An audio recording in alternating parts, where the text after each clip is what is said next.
ஒரு கேள்வி கேட்கிறேன். நேர்மையாக பதில் சொல்லுங்கள். உங்கள் வாழ்க்கையில் நீங்கள் சந்தோஷமாக இருக்கிறீர்களா? நல்ல வேலை வேண்டும் என்று நினைத்தீர்கள், கிடைத்தது. திருமணமாக வேண்டும் என்று நினைத்தீர்கள், ஆனது. குழந்தை வேண்டும் என்று நினைத்தீர்கள், பிறந்தது. வீடு வேண்டும் என்று நினைத்தீர்கள், வாங்கினீர்கள். எல்லாம் கிடைத்துவிட்டது. ஆனால் சந்தோஷமாக இருக்கிறீர்களா? ஒரு மனிதனை பற்றி சொல்கிறேன். அவனிடம் எல்லாம் இருக்கிறது. பணமும் வீடும் காரும் குடும்பமும் இருக்கிறது. ஆனால் இரவு படுக்கையில் படுக்கும்போது ஒரு வெறுமை வருகிறது. ஏதோ இல்லை என்ற உணர்வு மட்டும் தொடர்கிறது. என்ன குறை என்று தெரியவில்லை. இது ஒரு மனிதனின் கதை அல்ல, கோடிக்கணக்கான மனிதர்களின் கதை. இந்த வாழ்க்கையை நீங்கள் தேர்ந்தெடுத்தீர்கள் என்றால் நம்புவீர்களா? போன ஜென்மத்தில் நீங்கள் ஒரு ஆசை வைத்தீர்கள். நல்ல குடும்பம் வேண்டும், நிறைய பணம் வேண்டும் என்று ஆசைப்பட்டீர்கள். அந்த ஆசையே இந்த பிறவியாக மாறியது. இப்போது எல்லாம் கிடைத்துவிட்டது. ஆனால் சந்தோஷமா இருக்கிறீர்களா? இது என் கருத்து அல்ல, முருகன் சொல்வது. வணக்கம், குவாண்டம் சித்தர். முருகன் ஞானக்கோவையில் மிக முக்கியமான ஒரு பாடல் சொல்கிறார். இந்த காணொளியின் முழு அடிப்படையும் இந்த பாடலில் இருக்கிறது. தெய்வம் என்றும், பூதம் என்றும், தீர்த்தம் என்றும், பூசை என்றும், குருக்கள் என்றும், வேதம் என்றும், புராணம் என்றும் உலகத்தோர்கள் வெவ்வேறாய் நினைத்ததினால் பிறவியாச்சே. என்ன சொல்கிறார் முருகன்? ஒருவன் கடவுள் வேண்டும் என்று நினைத்தான். இன்னொருவன் புனித தலங்கள் வேண்டும் என்றான். மற்றொருவன் பூசையும் குருவும் வேண்டும் என்றான். வேறொருவன் வேதமும் புராணமும் வேண்டும் என்றான்.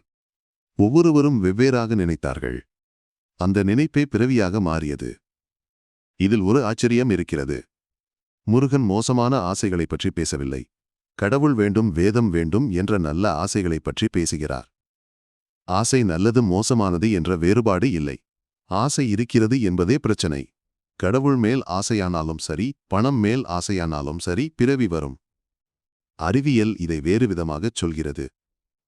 உங்கள் மூளையில் டோபமின் என்ற ஹார்மோன் இருக்கிறது. பலர் நினைப்பது போல் இது சந்தோஷத்தின் ஹார்மோன் அல்ல, இது ஆசையின் ஹார்மோன். ஒரு பொருள் வேண்டும் என்று நினைக்கும்போது டோபமின் சுரக்கிறது. அந்த நேரத்தில் ஒரு இன்பம் கிடைக்கிறது. அந்த பொருள் கிடைத்த பிறகு என்ன நடக்கிறது தெரியுமா? டோபமின் குறைகிறது, இன்பம் மறைகிறது, வெறுமை வருகிறது. உடனே மூளை இன்னொரு ஆசையை உருவாக்குகிறது. மீண்டும் டோபமின், மீண்டும் இன்பம், மீண்டும் வெறுமை. இது நிற்பதே இல்லை. ஒரு ஆய்வை பற்றி சொல்கிறேன். ஆராய்ச்சியாளர்கள் ஒரு எலியின் மூளையில் ஒரு சிறிய கம்பியை நுழைத்தார்கள். டோபமின் சுரக்கும் பகுதியில் வைத்து ஒரு பொத்தானை அழுத்தினால் டோபமின் சுரக்கும் என்று செய்தார்கள். அந்த எலி என்ன செய்தது தெரியுமா? சாப்பிடுவதை நிறுத்தியது, தூங்குவதை நிறுத்தியது. பொத்தானை மட்டும் அழுத்திக் கொண்டே இருந்தது. சாகும் வரை அழுத்திக் கொண்டே இருந்தது. ஆசை என்ற பொத்தானை நம் மூளையும் அழுத்திக் கொண்டே இருக்கிறது. கிடைக்கும் வரை அழுத்தும், கிடைத்த பிறகு இன்னொன்றை அழுத்தும். அறிவியல் இதை டோபமின் லூப் என்கிறது. சித்தர்கள் இதை பிறவி சுழற்சி என்கிறார்கள். இன்றைய உலகில் இது இன்னும் மோசமாகி இருக்கிறது. போன் எடுக்கிறீர்கள், இன்ஸ்டாகிராம் திறக்கிறீர்கள், ஒரு போட்டோ பார்க்கிறீர்கள், டோபமின் சுரக்கிறது. ஸ்க்ரோல் செய்கிறீர்கள், இன்னொரு போட்டோ, இன்னொரு டோபமின். நிறுத்தாமல் ஸ்க்ரோல் செய்து கொண்டே இருக்கிறீர்கள். 1 மணி நேரம் ஆகிவிட்டது. போனை வைக்கிறீர்கள். வெறுமை வருகிறது. மீண்டும் எடுக்கிறீர்கள். எலி பொத்தானை அழுத்துகிறது.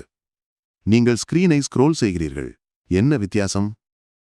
திருமூலர் 1000 வருடங்களுக்கு முன்பே இதை சொல்லிவிட்டார். ஈசனோடாயினும் ஆசை அருமென்கள். ஆசைப்படப்பட ஆய்வரும் துன்பங்கள். ஆசை விடவிட ஆனந்தமாமே. கடவுளிடம் கூட ஆசைப்படாதீர்கள் என்கிறார். ஆசைப்பட்டால் துன்பம் வரும், விட்டால் ஆனந்தம் வரும். டோபமின் சுரக்கும்போது வருவது இன்பம். ஆனால் ஆனந்தம் வேறு. இன்பம் என்பது ஒரு பொருள் கிடைக்கும்போது வருவது. ஆனந்தம் என்பது எந்த பொருளும் இல்லாமல் இருப்பது. ஆசை இல்லாத நிலையே ஆனந்தம் என்கிறார் திருமூலர். நிறைய பேர் நம்புகிறார்கள். செத்தால் சொர்க்கம் போகலாம் என்று, கைலாசம் சேரலாம் என்று. நல்ல காரியம் செய்தால் மேலே போகலாம், கெட்ட காரியம் செய்தால் கீழே போவோம் என்று. ஆயிரக்கணக்கான வருடங்களாக மக்கள் இதை நம்பி வருகிறார்கள். காகபுஜண்டர் இதை கேட்டு கோபமாக சொல்கிறார். முத்தி என்ன செத்த பின்னோ என்கிறார். சொல்லுவார், சாஸ்திரத்திற் செத்த பின்னே சோம்பேறி, முத்தி என்ன சத்திற்கூடா. சாஸ்திரங்கள் சொல்கின்றன செத்த பிறகு விடுதலை என்று. சோம்பேறித்தனம் என்கிறார். உண்மையில் அது சாத்தியமே இல்லை என்கிறார். செத்தபின்பு ஒளி காண்பதேது என்கிறார். காணுவது செத்தபின்போ இருந்தபோதோ என்கிறார். பின்னர் பதிலையும் சொல்கிறார். உடலுள்ளே முத்திதானே என்கிறார். விடுதலை உடலுக்குள்ளே இருக்கிறது, இறந்த பிறகு அல்ல, உயிரோடு இருக்கும்போதே, இந்த உடலுக்குள்ளேயே. அகத்தியரும் அதே விஷயம் சொல்கிறார். கற்களை வாங்கி சிலையாகச் செய்கிறீர்கள், அதை கடவுள் என்று வணங்குகிறீர்கள். என்ன பயன் என்று கேட்டு பின்னர் சொல்கிறார். செத்த பின்பு கைலான் சேர்வோமென்றால் சேர்வதில்லை, எரி நரகன் சேர்வீர்தானே. செத்த பிறகு கைலாசம் போவோம் என்கிறீர்களா? போகமாட்டீர்கள் என்கிறார் அகத்தியர். நரகம்தான் சேர்வீர்கள் என்கிறார். ஏன் இவ்வளவு கடுமையாகச் சொல்கிறார்கள்? செத்த பிறகு முத்தி கிடைக்கும் என்ற நம்பிக்கை மிகப்பெரிய மாயை. இந்த மாயையில் மாட்டிக்கொண்டால் உயிரோடு இருக்கும்போது எந்த முயற்சியும் செய்ய மாட்டோம். அதனால்தான் காகபூஜண்டர் சோம்பேறி என்கிறார். அதனால்தான் அகத்தியர் நரகம் சேர்வீர்கள் என்கிறார். அறிவியலில் நியர் டெத் எக்ஸ்பீரியன்ஸ் என்று ஒரு துறை இருக்கிறது. மரணத்தின் விளிம்பிற்கு போய் திரும்பி வந்தவர்களின் அனுபவம். இதயம் நின்றுவிட்டது, மூளை செயல் இழந்துவிட்டது, மருத்துவர்கள் இறந்துவிட்டார் என்று அறிவிக்கிறார்கள். ஆனால் சிலர் திரும்பி வருகிறார்கள். ஒளி பார்த்தோம் என்கிறார்கள். உடலை விட்டு வெளியே சென்றோம் என்கிறார்கள். மேலே இருந்து என் உடலையே நான் பார்த்தேன் என்கிறார்கள். மிகவும் அமைதியாக இருந்தது என்கிறார்கள். 2014இல் சவுத்தாம்ப்டன் பல்கலைக்கழகம் 4 வருடம் ஆய்வு செய்தது. 15 மருத்துவமனைகளில் 2000க்கும் அதிகமான நோயாளிகளை ஆராய்ந்தார்கள். இதயம் நின்ற பிறகும் மூளையில் உணர்வு இருக்கிறது என்று கண்டுபிடித்தார்கள். உடல் செத்தாலும் ஏதோ ஒன்று செத்துவிடவில்லை. ஆனால் ஒன்று கவனியுங்கள், திரும்பி வந்தார்கள் என்றால் அது முத்தி அல்ல, அது ஒரு அனுபவம் மட்டுமே. முத்தி என்பது உயிரோடு இருக்கும்போது அடைவது. நீங்கள் ஒரு உடல் என்று நினைக்கிறீர்கள், ஆனால் சித்தர்கள் சொல்கிறார்கள் நீங்கள் 5 உடல்கள் என்று. முதலாவது தூல தேகம், நாம் கண்ணால் பார்க்கும் உடல். தோல், எலும்பு, தசை, இரத்தம் எல்லாம் இதில் அடங்கும். தொட்டால் தெரியும், கண்ணால் பார்க்கலாம், எடை போடலாம். பெரும்பாலானவர்கள் இது மட்டுமே உடல் என்று நினைக்கிறார்கள். ஆனால் இது முதல் அடுக்கு மட்டுமே. இரண்டாவது சூக்ஷ்ம தேகம், மறைந்திருக்கும் நுண்ணிய உடல். மந்திரமும் தந்திரமும் இயங்கும் தளம். கண்ணுக்கு தெரியாது, ஆனால் உணரலாம். ஒரு அறையில் நல்ல உணர்வு வரும், இன்னொரு அறையில் சங்கடமாக இருக்கும். அதுதான் சூக்ஷ்ம தேகத்தின் உணர்வு. மூன்றாவது பிரணவ தேகம், வாசி எனும் காற்றாக இயங்கும் உடல். இப்போது நீங்கள் சுவாசிக்கிறீர்கள். காற்று உள்ளே போகிறது, வெளியே வருகிறது. நிற்காமல் நடக்கிறது, தூங்கும்போதும் நடக்கிறது, நினைக்காமலேயே நடக்கிறது. மூச்சு நின்றால் இந்த உடல் நிற்கும். ஆனால் இது மூன்றாவது அடுக்கு மட்டுமே. நான்காவது ஒளி தேகம், ஈசன் சோதியாக விளங்கும் இடம். அறிவியலில் பயோஃபோட்டான் என்று ஒன்று இருக்கிறது. உங்கள் உடலின் ஒவ்வொரு செல்லும் மிக குறைந்த அளவு ஒளியை வெளியிடுகிறது. கண்ணுக்கு தெரியாது, ஆனால் கருவிகளால் அளவிடலாம். ஜெர்மனியில் பிரிட்ஸ் ஆல்பர்ட் பாப் என்ற விஞ்ஞானி ஒவ்வொரு உயிரும் ஒளி வீசுகிறது என்று நிரூபித்தார். சித்தர்கள் இதை ஒளி தேகம் என்றார்கள். அறிவியல் பயோஃபோட்டான்கள் என்கிறது. ஐந்தாவது ஞான தேகம், சிவமே. எல்லா உடல்களுக்கும் அப்பாற்பட்டது. வடிவமில்லை, பெயர் இல்லை, ஆசை இல்லை, தூய அறிவு மட்டுமே, தூய உணர்வு மட்டுமே. இப்போது புரிகிறதா மரணம் என்றால் என்ன என்று? ஒரு சாதாரண மனிதன் இறக்கும்போது தூல தேகம் மட்டும் செயல் இழக்கிறது. தோலும் எலும்பும் தசையும் அழுகுகிறது. ஆனால் மற்ற 4 உடல்கள் அழிவதே இல்லை. சித்தர்கள் தெளிவாகச் சொல்கிறார்கள், ஆன்மாவுக்கு ஒரு நாளும் அழிவில்லை என்று. உடல் ஒரு சட்டை போன்றது. பழைய சட்டையை கழட்டி போடுகிறீர்கள், புதிய சட்டையை அணிகிறீர்கள். சட்டை மாறுகிறது, ஆனால் நீங்கள் மாறுவதில்லை. அதேபோல் உடல் மாறுமானால் ஆன்மா மாறாது. ஆன்மா என்றால் என்ன? சித்தர்கள் சொல்கிறார்கள் வாலை என்று. வாலை என்றால் என்ன? சீவன், ஆன்மா, பிரம்மம், திருவடி, பூரணம், இவையெல்லாம் நமக்குள் நீராக நின்று கொண்டு உள்ளது. இதனையே வாலை என்கிறார்கள் சித்தர்கள். ஆன்மா ஒரு நீர். இந்த ஒரு வரியை புரிந்து கொண்டால் மரணம் பற்றிய பயமே போய்விடும். காகபூஜண்டர் சொல்கிறார், சிரசில் உள்ள நீரெல்லாம் வாலையாகும் என்கிறார். அந்த நீர்தான் ஆன்மா, அந்த நீர்தான் உயிர். அறிவியலில் இதற்கு செரிப்ரோஸ்பைனல் ஃப்ளூயிட் என்று பெயர். சுருக்கமாக CSF. உங்கள் மூளையைச் சுற்றி இருக்கும் நீர். முதுகுத்தண்டின் உள்ளே ஓடும் நீர். தலை முதல் முதுகு அடி வரை ஓடுகிறது. உங்கள் மூளை இந்த நீரில் மிதக்கிறது. 1.5 கிலோ எடையுள்ள மூளை இந்த நீரால் 50 கிராம் போல் உணர்கிறது. மூளையை பாதுகாக்கிறது, ஊட்டச்சத்தை அளிக்கிறது, கழிவுகளை அகற்றுகிறது. இரவில் தூங்கும்போது இந்த நீர் மூளையை முழுமையாக கழுவுகிறது. கிளிம்பாட்டிக் சிஸ்டம் என்று அறிவியல் சொல்கிறது. மூளையின் சுத்திகரிப்பு அமைப்பு. வார்த்தைகள் வேறு, பொருள் ஒன்றே. ஒரு மனிதன் இறக்கிறான். உடலை சுடுகாட்டிற்கு எடுத்து செல்கிறார்கள். தீ வைப்பதற்கு முன் ஒரு சடங்கு இருக்கிறது. இந்த சடங்கை நீங்கள் பார்த்து இருப்பீர்கள். ஆனால் இதன் அர்த்தத்தை யாரும் சொல்லியிருக்க மாட்டார்கள். ஒரு மண்பானையில் நீரை நிரப்பி உடலைச் சுற்றி கொண்டு வருகிறார்கள். பானை என்பது உடல். மண்பானையில் நீர் இருக்கிறது. நம் உடலிலும் நீர் இருக்கிறது. அந்த நீர்தான் வாலை. அந்த நீர்தான் ஆன்மா. பின்னர் அந்த பானையில் 3 ஓட்டைகள் போடுகிறார்கள். ஏன் 3? ஏன் சரியாக 3? உடம்பில் 3 மண்டலங்கள் இருக்கின்றன. அக்னி மண்டலம் என்பது நெருப்பு, இதயத்தின் வெப்பம், ருத்திரனின் ஆட்டம். சூரிய மண்டலம் என்பது காற்று, வாசி, மூச்சு. சந்திர மண்டலம் என்பது நீர், வாலை, ஆன்மா. உயிர் இருக்கும் வரை இந்த 3ம் உடலுக்குள் இருக்கின்றன.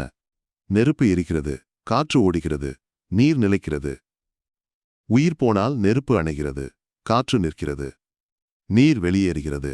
அந்த 3 ஓட்டைகள் இந்த 3 மண்டலங்கள் வெளியேறுவதை குறிக்கின்றன. ஓட்டைகளின் வழியே நீர் வெளியேறுகிறது. அந்த நீரை என்ன செய்கிறார்கள் தெரியுமா? புறங்கையினால் தட்டிவிடுகிறார்கள். ஏன் புறங்கை? ஏன் உள்ளங்கை அல்ல? அந்த நீர் வாலை, உயிர். உடலை விட்டு போன ஆன்மா. உள்ளங்கையால் தொட்டால் மீண்டும் பற்றிக்கொள்ளும் என்று நம் முன்னோர்கள் நினைத்தார்கள். அதனால் புறங்கையால் தள்ளுகிறார்கள். அடுத்த பயணத்திற்கு அனுப்பி வைக்கிறார்கள். இதுதான் இந்த சடங்கின் உண்மையான அர்த்தம். மரணத்தின் முழு படத்தை பாருங்கள். ஒரு மனிதன் இறக்கிறான். என்ன நடக்கிறது?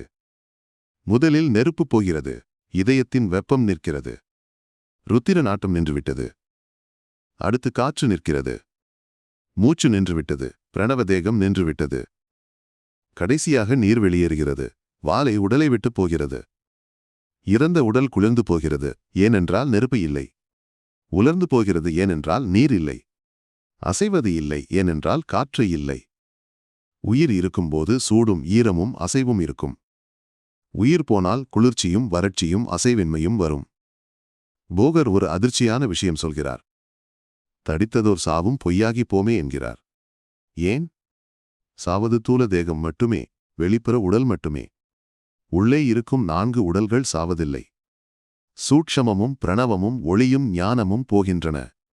ஆனால் அழிவதில்லை, வேறு இடத்திற்கு போகின்றன. அதே போகர் இன்னொரு இடத்தில் சொல்கிறார். பிறப்பில்லை, மரணமில்லை, வாசியமே சித்தித்த மகத்தோர்க்குந்தான் என்கிறார். ஏன்? வாசி சித்தித்தவன் உயிரோடு இருக்கும்போதே 5 உடல்களையும் அறிந்துவிட்டான். தூல தேகத்தை மட்டும் நம்பவில்லை. ஒளி தேகத்தையும் ஞான தேகத்தையும் அனுபவித்து விட்டான். அவனுக்கு மரணம் என்பது வெளிப்புற சட்டையை கழற்றுவது போன்றது. உள்ளே இருக்கும் உண்மையான அவன் மாறுவதே இல்லை. அப்போது வழி என்ன? முருகன் அதே பாடலின் அடுத்த வரியில் சொல்கிறார். மூச்சப்பா அடங்கு நின்ற முதலை பாரு, முத்திக்கு வித்தான முனையை காணே. மூச்சு எங்கே அடங்கி நிற்கிறதோ அந்த மூலத்தை பார் என்கிறார். அதுவே முத்திக்கு வித்து. வாசி யோகம் என்பது இதுதான். மூச்சை அறிவது, மூச்சின் மூலத்தை காண்பது, அந்த மூலத்தில் நிற்பது. பாம்பாட்டி சித்தர் சொல்கிறார். ஆசையற்ற காலத்திலே ஆதி வஸ்துவை அடையலாம் என்கிறார். ஆசை இருக்கும் வரை பிறவிச் சுழற்சி தொடரும். போகர் சொல்கிறார் ஆசையற்றால் காயசித்தி ஆகும் என்று. ஒரு சித்தர் பாடல் இருக்கிறது. சாகா திருப்பதற்குத்தான் கற்ற கல்வி என்றோ, வாகான மெய்க்கல்வி வகுத்தறி நீ கண்மணமே. சாகாமல் இருப்பதற்கு கற்ற கல்வி என்ன? அதுதான் உண்மையான கல்வி. அதை நீ அறிந்து கொள் என்று கல்மணத்திடம் சொல்கிறார். பள்ளிக்கூடத்தில் கற்பது அல்ல, பட்டப்படிப்பு அல்ல. உன்னுடைய 5 உடல்களை அறிவது, உள்ளே இருக்கும் நீரை உணர்வது, உள்ளே இருக்கும் ஒளியை காண்பது, அதுவே உண்மையான கல்வி. ஒரு சோதனை செய்யுங்கள். கண்களை மூடுங்கள். இடது நெஞ்சில் கையை வையுங்கள். துடிப்பு தெரிகிறது. அது ருத்திரன் ஆடுகிறான், நெருப்பு எரிகிறது. இப்போது மூச்சை கவனியுங்கள். காற்று உள்ளே போகிறது, வெளியே வருகிறது, பிரணவ தேகம் இயங்குகிறது, வாசி ஓடுகிறது. இந்த 2ம் இயங்கும் வரை நீங்கள் உயிரோடு இருக்கிறீர்கள். இரண்டும் நின்றால் இந்த உடல் போய்விடும். ஆனால் நீங்கள் போவதில்லை. உங்கள் வாலை போவதில்லை. உங்கள் ஒளி போவதில்லை. வேறு சட்டை அணிவீர்கள், அவ்வளவுதான். போன ஜென்மத்தில் இந்த வாழ்க்கைக்குத்தான் ஆசைப்பட்டீர்கள். இப்போது சந்தோஷமாய் இருக்கிறீர்களா? இந்த ஜென்மத்தில் என்ன ஆசைப்படுகிறீர்கள்? அடுத்த ஜென்மத்தில் அதையும் அடைவீர்கள். அப்போதும் சந்தோஷமாக இருக்க மாட்டீர்கள். சுழற்சியை நிறுத்த வேண்டும் என்றால் ஆசையை நிறுத்த வேண்டும். ஆசையை நிறுத்த வேண்டும் என்றால் வாசி அறிய வேண்டும். சப்ஸ்கிரைப் செய்யுங்கள். நன்றி. குவாண்டம் சித்தர்.